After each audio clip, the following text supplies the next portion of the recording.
March 20ஆம் தேதி வியாழக்கிழமையோடு சேர்ந்து வந்திருக்கும் இந்த ஷஷ்டி திதியை குபேர ஷஷ்டி அப்படின்னு சொல்லுவோம்.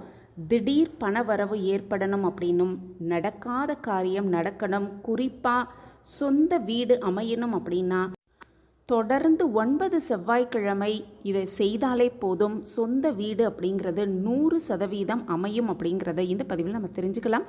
வணக்கம். நம்ம சேனலுக்குள்ள உங்கள் எல்லாரையும் வரவேற்கிறதுல எனக்கு ரொம்ப ரொம்ப சந்தோஷம். இறைவனோட ஆசிர்வாதம் எல்லாருக்கும் கிடைக்கட்டும். வெற்றிவேல் முருகனுக்கு அரோஹரா. முருகப்பெருமானுக்கு தொடர்ந்து 9 செவ்வாய்க்கிழமை இந்த ஒரு விஷயத்தை நம்ம செய்தோன்னா சொந்த வீடு கனவு அப்படிங்கிறது 100% நிறைவேறும் அப்படிங்கிறது தான் உண்மை.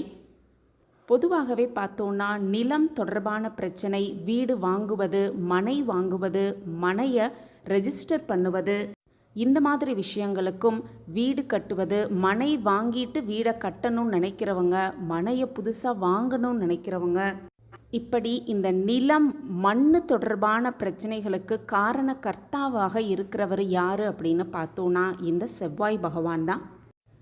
அதே போல் நிலம் சம்பந்தமான பிரச்சனைகள்லாம் தீர்ந்து அந்த நிலம் நல்லபடியாக ரெஜிஸ்டர் ஆகணும், மனை நல்லபடியாக ரெஜிஸ்டர் ஆகணும், வாங்கின மலையின நல்லபடியாக வீடு கட்டி சொந்த வீடு அமைந்து அந்த சொந்த வீட்டில் சந்தோஷமாக வாழணும் அப்படின்னாலும் இதற்கும் காரணம் யாருன்னு பார்த்தோன்னா செவ்வாய் பகவான் தான்.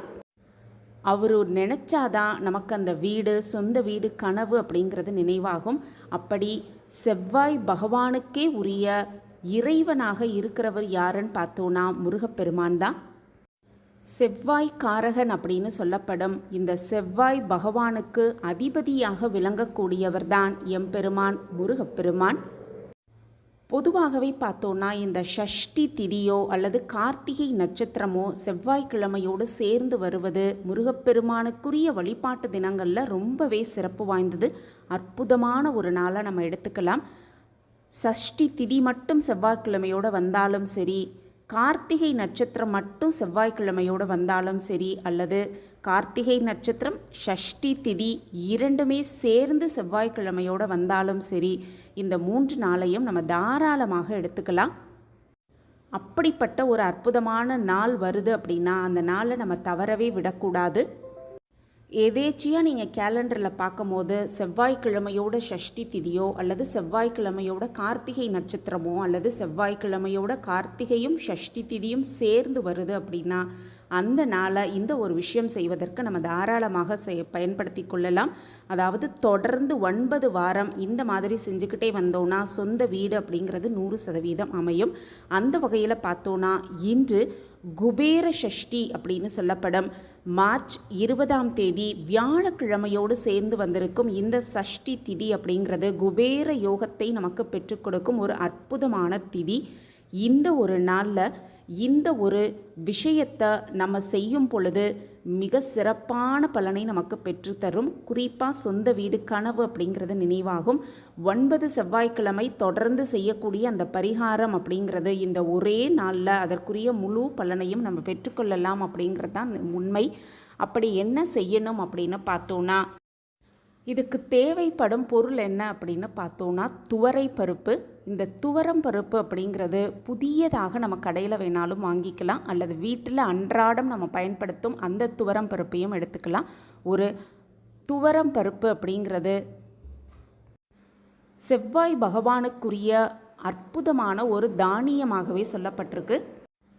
நில பிரச்சனை எதுவாக இருந்தாலும் அதெல்லாம் தீர்ந்து சொந்த வீடு கனவு நனவாகணும் அப்படின்னா இந்த செவ்வாய் பகவானுக்குரிய தானியத்தை வைத்து நம்ம செய்யக்கூடிய இந்த பரிகாரம் அப்படிங்கிறது மிக சிறப்பான பலனை பெற்றுக் கொடுக்கும்.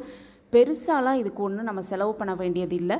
வீட்டில் இருக்கும் துவரம் பருப்பை எடுத்துக்கலாம். அப்படி இல்லைன்னா கடையில் புதுசாக வாங்கிய துவரம் பருப்பை வைத்து இன்று வியாழக்கிழமையோடு சேர்ந்து வந்துக்கூடிய இந்த குபேர ஷஷ்டி நாளில் துவரம் பருப்பை வைத்து சாம்பார் செய்து வீட்டில் நம்ம சமையல் செய்யும் அந்த சாதத்தோடு கொஞ்சமாக நெய் விட்டு அதோடு அந்த துவரம் பருப்பு சாம்பாரையும் வைத்து முருகப்பெருமான் காலடியில் வைத்து நம்பிக்கையோட இந்த குபேர ஷஷ்டி நாளில் நம்பிக்கையோட இந்த நிலம் சம்பந்தமான பிரச்சனை எங்களுக்கு தீரணும், சொந்த வீடு அமையணும், நாங்கள் மனை வாங்கியிருக்கோம், அந்த மனையில் கூடிய சீக்கிரம் ஒரு சொந்த வீடு கட்டி அதில் சந்தோஷமாக குடியேறணும் அப்படிங்கிறத மனசார முருகப்பெருமான்கிட்ட இந்த குபேர சஷ்டி நாளில் நம்ம வேண்டிக்கிட்டோன்னா நிச்சயமாக செவ்வாய் பகவானுடைய அனுக்கிரகம் நமக்கு கிடைக்கப்பெற்று செவ்வாய் பகவானின் அதிபதியாக விளங்கும் முருகப்பெருமானின் ஆசீர்வாதமும் நமக்கு முழுமையாக கிடைக்கப்பெற்று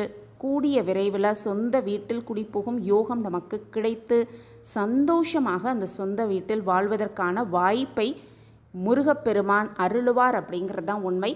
இந்த ஒரு பரிகாரத்தை இன்று செய்யலாம், இன்று செய்ய முடியலை, நாளைக்கு இல்லை வேறு ஒரு நாள் தான் இந்த பதிவை நான் பார்த்தேன் அப்படிங்கிற பட்சத்தில் இந்த ஒரு விஷயத்தை செவ்வாய்க்கிழமையில் வரக்கூடிய சஷ்டி திதியோ அல்லது செவ்வாய்க்கிழமையில் வரக்கூடிய கார்த்திகை நட்சத்திரத்தோடு வரும் பொழுது அந்த நாள்லையும் இந்த மாதிரி செய்து முருகப்பெருமான் காலடியில் வைத்து நம்ம நம்பிக்கையோடு வேண்டிக்கிட்டோன்னா நிச்சயமாக சொந்த வீடு கனவு அப்படிங்கிறது நினைவாகும். செவ்வாய்க்கிழமை செய்யும் பொழுது தொடர்ந்து 9 வாரம் செய்து அதனுடைய பலனை முழுவதுமாக பெற்றுக்கொள்ளலாம், சகல சௌபாக்கியத்தோடு வாழலாம்.